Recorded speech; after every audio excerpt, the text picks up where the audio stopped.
살고 있는 동네를 한번 둘러보세요. 5년 전에 있던 산부인과 지금도 있나요? 옆 상가 셔터 내린 가게 몇 개째 늘었나요? 매달 빠져나가는 연금 나한테 돌아오긴 하는 건가요? 이건 뉴스 속 남의 이야기가 아니에요. 골드만삭스가 이 속도의 끝을 계산했습니다. 보고서 제목은 2075년으로 가는 길. 내용을 보고 전 세계가 뒤집어졌어요. 34개 주요국 중 단 하나, 성장률이 마이너스로 추락하는 나라가 찍혔거든요. 바로 한국입니다. 전쟁도 아니고 금융위기도 아닌데 왜 그럴까요? 지금부터 그 보고서 안쪽을 파헤쳐 보겠습니다. 잠깐, 골드만삭스가 대체 뭐라고 했는지 좀 더 자세히 보겠습니다. 보고서 이름은 2075년으로 가는 길. 세계 34개 주요국의 경제를 반세기 뒤까지 내다본 보고서예요. 이 중에서 한국에 대한 내용이 유독 무거웠습니다.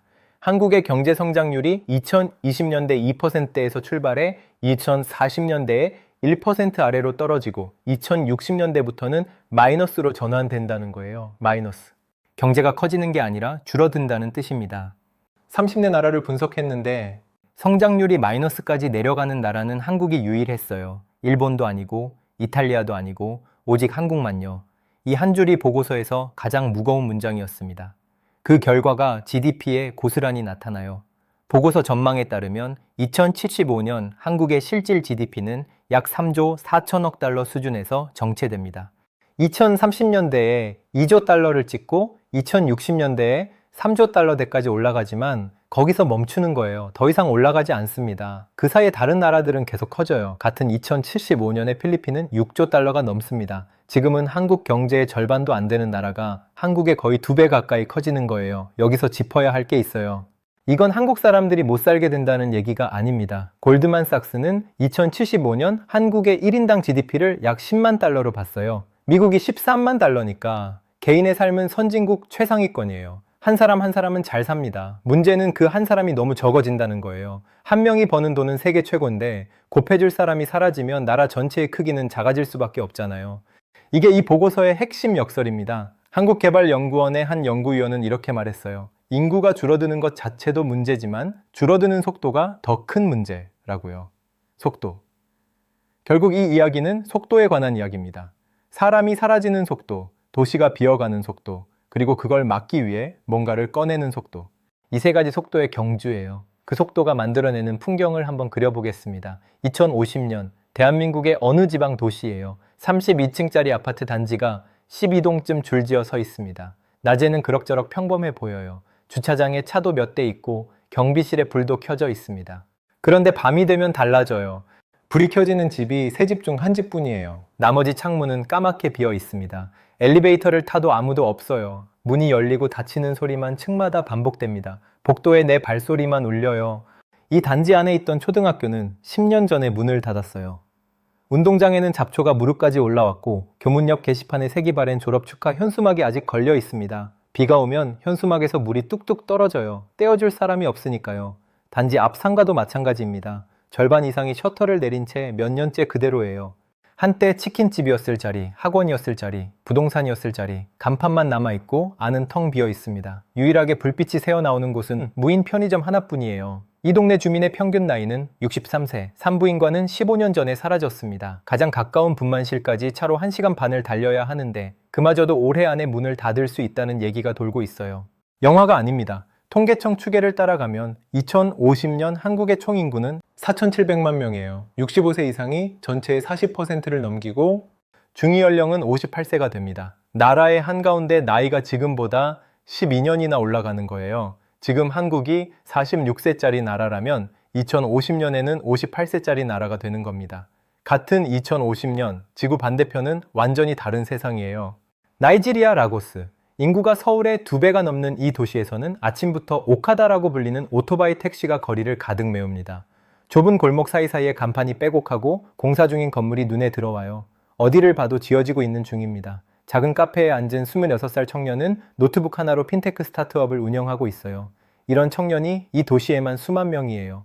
나이지리아의 평균 나이는 18세입니다. 거리에서는 삼성폰을 들고 K-팝을 듣는 젊은이들이 보여요. 이 나라의 핀테크 스타트업만 200개가 넘고 투자금이 수십억 달러 규모로 몰려들고 있습니다.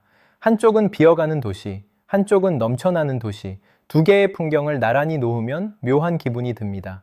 골드만삭스의 공식이 바로 이 풍경 안에 들어있어요. 한 나라의 경제 규모는 일하는 사람 수 곱하기 한 명이 만들어내는 가치. 한국은 1인당 생산성이 세계 최고 수준인데 곱해줄 사람이 사라지고 있는 거예요. 나이지리아는 반대입니다. 한 명이 만들어내는 가치는 아직 작지만 곱해줄 사람이 폭발적으로 늘고 있으니까 전체에서 한국을 넘어서게 되는 거죠. 그렇다면 지금 대한민국에서는 구체적으로 무슨 일이 벌어지고 있는 걸까요? 이 나라의 합계 출산율은 0.8, 지구상에서 가장 낮은 숫자입니다. 인구를 유지하려면 2.1은 돼야 하는데 절반에도 못 미쳐요. 이 숫자가 현실에서 어떻게 드러나고 있는지 하나씩 따라가 보겠습니다. 전국 250개 시군구 중 77곳에는 분만실이 아예 없어요. 5년 전에는 60곳이었습니다. 해마다 3에서 4곳씩 뉴스에도 안 나오게 조용히 사라지고 있는 거예요. 분만실이 딱 한 곳만 남은 지역도 60곳인데 그 하나마저 문을 닫으면 전국 절반이 넘는 지역에서 아이를 낳을 수 없게 됩니다. 산부인과 전문의 3명 중 1명이 이미 60대가 넘었고 20대 전문의는 전국에 9명 뿐이에요. 은퇴하는 의사는 많은데 뒤를 이을 사람이 거의 없습니다. 이 추세가 뒤집힐 기미는 아직 보이지 않아요. 분만실이 없어진다는 건 병원 하나가 사라지는 걸로 끝나지 않습니다. 여기서부터 도미노가 시작돼요. 분만실이 없으면 젊은 부부가 떠납니다. 부부가 떠나면 소비가 줄어요. 소비가 줄면 가게가 문을 닫습니다. 가게가 사라지면 일자리가 없어지고 일자리가 없으면 더 많은 사람이 떠나요. 떠난 자리에는 빈집이 남습니다. 빈집이 늘면 동네 자체가 어두워지면서 남아있는 사람들마저 떠날 생각을 하게 돼요. 한번 시작되면 알아서 가속이 붙는 구조입니다. 이게 어디까지 갈 수 있는지 이미 경험한 도시가 있어요. 전라북도 군산입니다. 군산은 한때 서해안의 산업 중심지였어요. 조선소가 있었고 GM 자동차 공장이 있었습니다. 그 주변으로 수백 개의 협력업체가 돌아갔고 식당과 숙박업소가 줄지어 있었어요. 공장에서 쏟아져 나오는 노동자들이 점심을 먹고 저녁을 먹고 술을 마시는 골목이 있었습니다. 하나의 생태계였어요. 2017년에 조선소가 문을 닫았습니다. 이듬해 GM 공장까지 철수했어요. 전국 생산 약 2조 7천억 원이 사라졌고 일자리 9천 개 이상이 증발했습니다. 하지만 숫자보다 생생한 건 그 이후의 풍경이에요. 공장 정문 앞 식당 골목이 통째로 비었습니다. 하나둘 문을 닫더니 어느 순간 골목 전체가 어두워졌어요. 낮에도 사람이 안 보이는 골목이 됐습니다. 원룸촌은 빈방투성이가 됐고 아파트 값은 떨어지는데 살 사람이 없으니 팔지도 못하고 남아있지도 못하는 사람들이 생겼어요.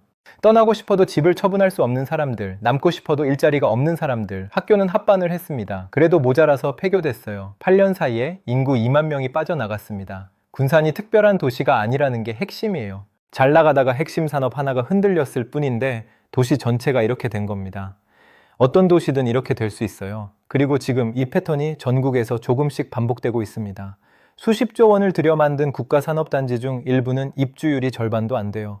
정문에 걸린 입주기업 모집 현수막은 세기발에서 글자를 읽기 어려울 지경입니다. 중소기업 10곳 중 7곳이 사람을 구하지 못해 공장을 제대로 돌리지 못하고 있어요. 사람이 없어서 기계를 못 돌리는 공장, 그 풍경이 지금 한국의 지방 곳곳에 있습니다. 이쯤에서 잠깐 시선을 다시 라고스로 돌려보겠습니다. 아까 그 26살 청년, 이 친구는 한국이 위기라고 하면 아마 고개를 갸우뚱할 거예요. 자기가 쓰는 폰이 삼성이고 어제 밤에 본 드라마가 한국 드라마니까요. 한국이 흔들리고 있다는 말이 실감이 안 날 겁니다. 그런데 이 청년의 나라도 마냥 장밋빛은 아니에요. 1인당 소득이 3,000달러도 안 되고 전기가 하루에 몇 시간씩 끊기는 곳도 있습니다. 부패 문제도 심각해요. 젊은 인구가 많다는 건 잠재력이지만 그 젊은이들한테 일자리를 주지 못하면 불안 요소가 되기도 하거든요. 그러니까 이건 이런 이야기입니다. 인구가 많다고 자동으로 잘 되는 게 아닌 것처럼 인구가 줄어든다고 자동으로 무너지는 것도 아니에요. 핵심은 그 사이에 뭘 준비하느냐입니다. 다시 한국으로 돌아오겠습니다. 지금까지의 변화가 개인의 지갑에서는 어떻게 느껴지는지 한번 볼게요. 매년 월급이 오르는 게 당연했던 시절이 있었죠. 경제가 해마다 4%대 이상 커지던 때에는 가만히 있어도 월급이 올랐어요. 집값이 오르고 나라 살림이 늘어나는 게 자연스러웠습니다. 취직만 하면 내년은 올해보다 나을 거라는 기대, 그게 기본값이었던 시절이에요. 그 당연함이 사라지고 있습니다. 한국의 잠재 성장률이 지금 1% 아래로 내려왔어요. 한국개발연구원은 이 수치가 2040년대에 사실상 0%에 수렴할 수 있다고 봤고 골드만삭스는 그 이후 마이너스로 전환된다고 전망했습니다.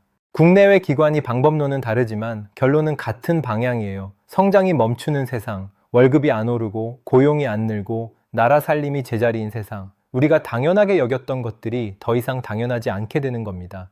이게 월급 명세서에서는 이렇게 보여요. 국민연금 보험료율이 올해부터 매년 올라가기 시작합니다. 지금 9%인 게 2033년에는 13%가 돼요. 같은 월급에서 빠지는 돈이 눈에 띄게 늘어나는 거예요. 보험료만의 문제가 아닙니다. 진짜 문제는 구조예요. 지금은 일하는 사람 4명이 은퇴한 어르신 1명을 부양하고 있어요. 지금 20대가 은퇴할 무렵이면 이게 1대1이 됩니다. 내가 내는 돈은 늘어나는데 나중에 내가 받을 수 있는 돈은 줄어들 수도 있다는 불안. 최근 조사에서 20에서 30대 10명 중 6명이 연금개혁안에 반대한 건 이 불안이 숫자로 드러난 거예요. 제도를 안 바꾸면 기금이 바닥나고 바꾸면 내 부담이 늘어나는데 어느 쪽이든 손해 같다는 느낌. 세대 간 신뢰에 금이 가고 있는 겁니다. 이 흐름 위에 부동산까지 얹어보겠습니다. 서울만 보면 아직 잘 모를 수 있어요. 지방으로 내려가면 다릅니다. 소도시 아파트 복도를 걸어보면 10집 중 2에서 3집은 현관문 앞에 먼지가 쌓여 있어요. 택배 상자가 몇 달째 놓여 있는 집도 있고 전기 계량기가 멈춰 있는 집도 있습니다. 사람이 안 산다는 뜻이에요. 이런 집들이 전국에 약 150만 채입니다. 2050년이 되면 320만 채까지 늘어나서 전체 주택의 13%가 빈 채로 남게 될 거라는 전망이 있어요. 이게 어떤 풍경인지 궁금하시면 일본을 보시면 됩니다. 일본은 빈집이 1000만 채예요. 전체 주택 7채 중 10채가 비어있는 나라입니다. 시골에 가면 지붕이 내려앉은 집 옆으로 잡초가 담장을 넘어 도로까지 나와 있어요. 일본 사람들은 이걸 아키아라고 부르는데 이제는 지자체가 철거비만으로도 허덕이는 사회 현상이 됐습니다. 한국의 빈집 증가 속도가 20년 전 일본과 거의 같은 궤적이라는 게 연구자들의 공통된 지적이에요. 기업들도 이 흐름을 읽고 있어요. 사람이 줄고 시장이 쪼그라드는 나라의 공장을 유지할 이유가 점점 줄어드니까요. 2014년부터 2022년까지 해외로 나간 기업이 연평균 2,600곳인데 같은 기간 돌아온 기업은 120여섯 곳입니다. 20곳이 나가면 한 곳이 돌아오는 셈이에요. 공장이 나가면 부품 납품 업체도 일감이 줄고 그 지역 식당과 마트도 같이 흔들립니다. 군산에서 봤던 구조가 규모만 다를 뿐 반복되고 있어요. 여기까지 들으시면 꽤 무겁죠. 그런데 이 이야기를 여기서 끝내면 안 되는 이유가 있습니다. 골드만삭스조차 이 전망에 단서를 달았거든요. 보고서 부재가 느려지는 성장, 하지만 수렴은 계속된다예요. 조건이 바뀌면 결과도 바뀔 수 있다는 뜻입니다. 그리고 한국에는 아직 꺼내지 않은 카드가 있어요. 첫 번째 카드는 로봇입니다. 한국은 제조업 현장에서 노동자 1만 명당 로봇 1000대 이상이 돌아가고 있어요. 세계 1위입니다. 세계 평균의 6배가 넘는 수치예요. 이건 통계가 아니라 현장에서 지금 벌어지고 있는 일이에요. 포항에서는 뉴로메카라는 로봇 기업이 협동 로봇 공장을 가동 중인데 올해 말까지 생산량을 10배로 늘릴 계획입니다. 수도권이 아니라 지방에서요. 공장이 빠져나간 그 지방에 로봇을 만드는 공장이 새로 들어서고 있습니다. 경남에서는 로봇을 도입한 중소제조업체들의 생산량이 20% 올랐다는 보고가 나왔어요. 사람 2명이 하던 용접 작업을 로봇 1대가 24시간 쉬지 않고 하면서 오히려 품질까지 올라간 겁니다. 올해 경남도가 이 분야에 투입하는 예산만 1조 원이 넘어요. 아직 초기 단계입니다. 모든 일자리를 로봇이 대체할 수 있는 것도 아니에요. 하지만 방향은 잡혔습니다. 두 번째 카드는 이미 들어와 있는 사람들입니다. 이건 좋다 나쁘다를 판단하려는 게 아니에요. 지금 벌어지고 있는 현실을 있는 그대로 보자는 겁니다. 한국에 체류하는 외국인이 278만 명으로 전체 인구의 5%를 넘겼어요. 외국인 유학생도 30만 명을 돌파했습니다. 이 사람들이 이미 공장에서, 식당에서, 대학에서 한국 경제의 일부가 되어 있어요. 여기에 눈여겨볼 장면이 하나 있습니다. 충남 서산의 차동초등학교. 전교생이 29명까지 줄어서 폐교 대상 1순위였던 학교예요. 문을 닫기 직전이었습니다. 그런데 다문화 가정 아이들을 위한 교육 프로그램을 만들면서 상황이 바뀌었어요. 학생 수가 4배 가까이 늘었습니다. 폐교 직전이었던 학교가 오히려 입학 대기가 생긴 학교가 된 거예요. 전국적으로 보면 다문화 학생이 올해 20만 명을 넘기면서 전체 학생이 줄어드는 한국에서 유일하게 늘고 있는 학생 집단이 됐습니다. 물론 이게 단순한 이야기는 아니에요. 문화 갈등, 일자리 경쟁, 정착 지원 같은 과제가 있고 사회적으로 어떤 방향이 맞는지 합의가 필요한 부분입니다. 다만 한 가지는 분명해요. 이건 찬반의 문제가 아니라 이미 진행 중인 현실이라는 거예요. 그 현실을 어떻게 관리하느냐가 과제인 겁니다. 세 번째 카드는 이미 가진 강점을 지키고 넓히는 것입니다. 골드만삭스가 한국의 1인당 GDP를 세계 최고 수준으로 전망한 이유가 여기에 있어요. 반도체, K컬처, 조선, 방산, 원전. 이 산업들의 경쟁력은 사람 수에 정비례하지 않습니다. 소수의 고급 인력이 엄청난 부가가치를 만들어내는 구조예요. 올해 초 반도체 수출은 한 달 만에 200억 달러를 넘었고 K컬처 수출은 사상 최대를 찍었습니다. 방산 수출도 역대 최고이고 원전 해외 수주가 이어지고 있어요. 바이오와 콘텐츠도 가파르게 크고 있습니다. 문제는 지금처럼 반도체 한 다리에만 체중을 싣고 있으면 위험하다는 거예요. 지난해 수출 증가분 전체를 반도체 한 개 품목이 책임졌고 나머지는 오히려 줄었거든요. 한쪽 다리가 아무리 튼튼해도 그 다리 하나로만 서 있으면 언젠가는 흔들립니다. 기둥을 여러 개로 늘릴 수 있다면 사람이 줄어도 버틸 수 있는 구조가 만들어지는 거죠. 그리고 한 가지 더. 한국이 이 카드들을 빨리 꺼내야 하는 이유가 있어요. 고령화 사회에서 초고령 사회로 가는데 프랑스는 154년, 일본은 36년이 걸렸습니다. 한국은 26년이에요. 준비할 시간이 다른 나라의 절반도 안 됩니다. 느긋하게 고민할 여유가 없어요. 자, 이제 다시 2050년으로 돌아가 보겠습니다.